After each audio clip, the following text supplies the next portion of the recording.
से वोट चोरी करने का, ये एक बहुत बड़ा नतीजा है। आपको डराया जा रहा है कि आप देखिए ना, पूरे भारत के अंदर 20% मुसलमान है। कितने? 20% मुसलमान है टोटल। और आज अगर देखा जाए 80% हमारे हिंदू हैं सारे, फिर भी हमारा देश खतरे में बताया जा रहा है। ऐसा है ना कि हिंदू खतरे में है, बल्कि हमारे मोदी जी, हमारे अमित शाह जी है, राजनाथ सिंह जी, ये सारे तो हिंदू हैं, फिर भी हम लोग खतरे में। अरे बाप रे, कोई मुसलमान आ जाएगा मेरे घर में, मुझे काट के चला जाएगा। है क्यों काट के चला जाएगा भाई? तुम लोग तो हमारे हिंदू हो सारे के सारे, फिर हिंदू कैसे खतरे में? आप समझो ना इस चीज़ को, हिंदू कोई खतरे में नहीं है, समझ रहे हो? खतरे में इनकी सीट है, खतरे में मोदी जी की सीट है और कुछ नहीं है। इन्हें पता है कि जिस दिन भारत की जनता जागेगी, जिस दिन बैलेट पेपर में वोट हो जाएगा, उस दिन मोदी जी की कुर्सी अपने आप चली जाएगी। तो आपको समझ रहा है कि देश के हिंदुओं को डराया जा रहा है?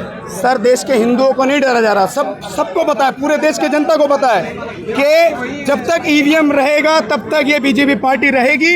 जिस दिन ईवीएम खत्म हो गया, बैलेट पेपर पे आ गया, उस दिन आपको मोदी जी नहीं दिखेंगे। लेकिन सत्ता उन्हीं के हाथ में है, चुनाव आयोग आप कह रहे हैं उन्हीं के इशारे पे काम करती, ईवीएम हटेगा कैसे? सर, ईवीएम देखिए जनता के पावर से हटेगी, पब्लिक जब तक नहीं जागेगी, जब तक नहीं हो सकता कुछ। इनका बेड़ा गर्क अगर पार करना है, इनका बेड़ा गर्क पार करना है, तो सबसे पहले ईवीएम मिटाइए देश में से, जब जाके ये मिटेंगे। ये धर्मेंद्र प्रधान जी को हटाने से कुछ नहीं होगा। ऐसे और बैठे बड़े राक्षस हमारे देश में, जो खाने वाले हमारे देश को अंदर से खोखला किए जा रहे हैं। आप समझिए थोड़ा सा। वो तो कह रहे हैं ना खाऊंगा ना खाने दूंगा, आप कह रहे हैं खोखला करने जा रहे हैं। सर, कैसी बात कर रहे हैं आप बता दीजिए, कहाँ नहीं खाया उन्होंने कहाँ नहीं खाया? बिहार में इतना महंगा पुल बनाया, 14-30 हज़ार करोड़ के बनाया, वो पुल उद्घाटन से पहले गिर जाता है। तो आपने क्या किया? आपने नहीं खाया पैसे। अभी आपने नीट की पेपर लीक कर दिया, इतने बच्चों को पढ़ाया, पूरे साल भर बच्चों ने इतनी मेहनत करी, इनके खाने के पैसे, इनके हॉस्टल के पैसे, इनके रहने के पैसे, वो पैसे कहाँ गए? इसका बाप देगा क्या है? अब जवाब है आप लोगों के पास। इतने परिवार है यहाँ पे, 3-3 साल तक बच्चों के पेपर के पैसे लगते हैं, उनके माँ बाप पढ़ाते हैं, कैसे मेहनत कर करके पढ़ा रहे हैं, उनके पैसे कहाँ जाएंगे? वो पैसे कौन देगा? आपने तो कहते चलो मैं रिफंड में कर दूंगा, आपने जो पेपर में जमा किया वो किया, लेकिन जो उनका खर्चे का पैसा वो कहाँ जाएगा? हिसाब है आपके पास?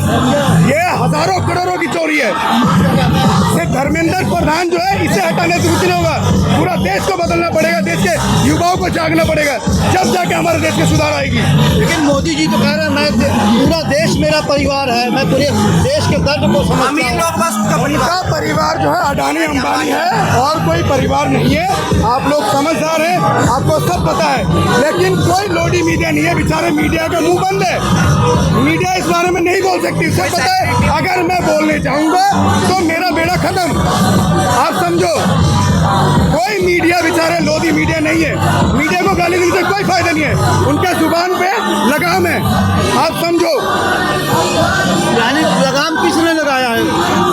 अरे आपको पता ही है, वो एक ही इंसान है जिन्होंने लगाम लगा रखा है, वो है हमारे मोदी जी, अमित शाह जी, जो सबसे खतरनाक है वो देश के लिए। वो देश इतने 18 घंटे काम कर रहे हैं, आप कह रहे खतरनाक है? आपके लिए होगा, वो 18 घंटे काम करते, पर हमें नहीं दिखता। अगर 18 घंटे काम कर रहे होते तब तक धर्मेंद्र प्रधान क्या कर रहा है वहाँ पे बैठे? आप बताइए ना, अब तक इस्तीफा क्यों नहीं मिला उसको? है जो बिहार का पुल टूट के गिर गया, वो क्या हुआ? कहाँ आप 18 घंटे काम कर रहे हो? आप सिर्फ जा रहे हो, आप क्या खिला रहे हो लोगों को? जा करके विदेश में जा करके आप खिला रहे हो मेलोडी। Hi madam, melody. अरे सर, मेलोडी से देश नहीं चलता है। पार्ले मेलोडी आज से नहीं 10 साल से बिक रहा है, पूरे देश को पता है। आप तो नए से पार्ले जी मत बिकवाइए। आप समझिए, देश के फूड करप्शन पे ये दिखाया गया। अभी हमारे देश में आम, आपको पता है ना, जापान ने हमारे आम को बैन कर दिया। दोस्तों, क्यों बैन कर दिया?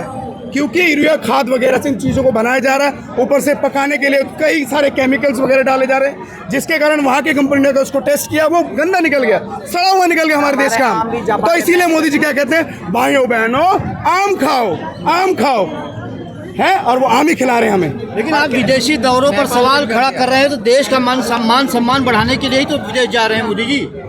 सर, ऐसा है, विदेश जा तो रहे, लेकिन वहाँ से मोदी जी मुंह लटकाते वापस भी आ रहे। आप देखिए ना, वहाँ पे किसी मीडिया ने उनसे पूछा कि सर कोई सवाल का जवाब तो दीजिए। वो मुंह घुमा के चले गए। उन्होंने प्रेस कॉन्फ्रेंस किया वहाँ नहीं किया। वो सिर्फ घूमने जा रहे हैं, सिर्फ घूमने जा रहे हैं वो। आप समझो, उन्हें पता है कि मेरा सीट जो है अब सेफ नहीं है। जितना हो सके टाइम से मैं घूम लूँ पूरे देश का भाईना तो कर लूँ घूम घूम करके। अगर धर्मेंद्र प्रधान का इस्तीफा नहीं होता तो क्या करेंगे आप लोग? सर देखिए, सिर्फ धर्मेंद्र प्रधान नहीं, हमें पूरे देश को सही करना है। पूरे देश के लिए हमें लड़ना है।